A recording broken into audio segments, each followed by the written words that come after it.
We're gonna go through basic deadlift technique work, and we're gonna start right now.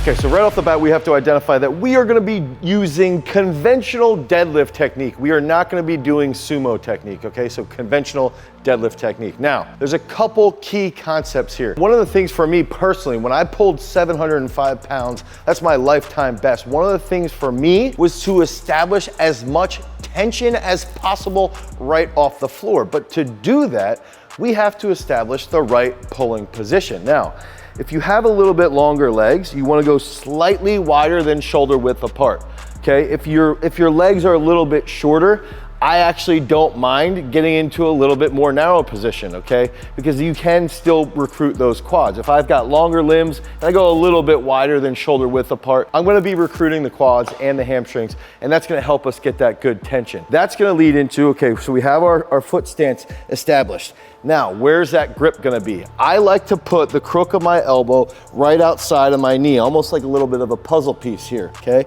So I'm gonna line this up, and typically when I'm training, I wanna train using the hook grip, okay? So we'll train using a hook grip here. So we're gonna grab the bar, wrap like this.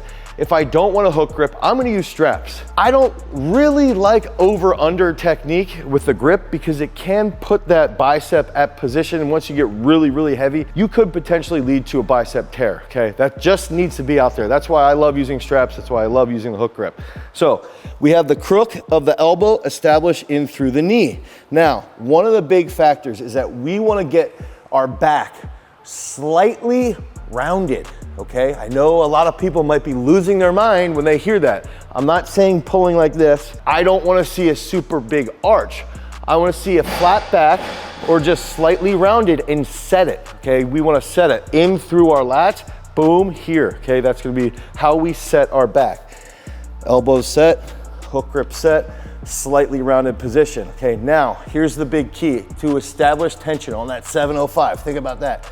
I almost want to get tension into the bar before it even gets picked up. I want to feel the bar whip, okay? We only have 70 kilos on the bar, so you're not going to see that.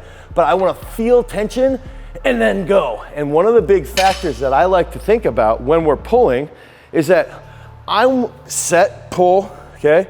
And I almost want to feel like I'm falling backwards, okay? So you can see here when I did this, I don't have a weight, so my toes actually pop up. I wanna feel my knees push back. Okay, when my knees push back here and my weight starts to shift back, okay, I'm falling backwards. And then as the bar gets past my knees, engage the hamstrings and the glutes through your heels to extend at the hips. Okay, so that's all that we need to be focusing on here is that good foot position. Elbows right around the crook, establish the hook grip, get tension into the bar, okay? Slight flat back or slight round, tension in through lats, fall back, knees come back over the heels. As the bar gets past my knees, hips extend through, and now we're at that lockout position, okay? If you see someone who tends to hitch past their knee, they don't use their glutes and their hamstrings properly.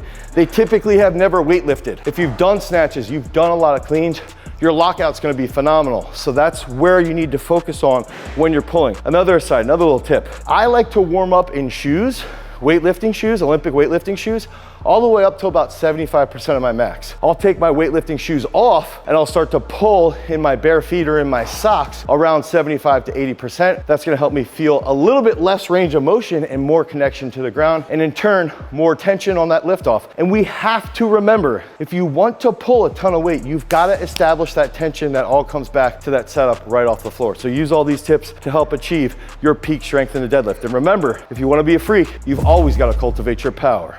Peace.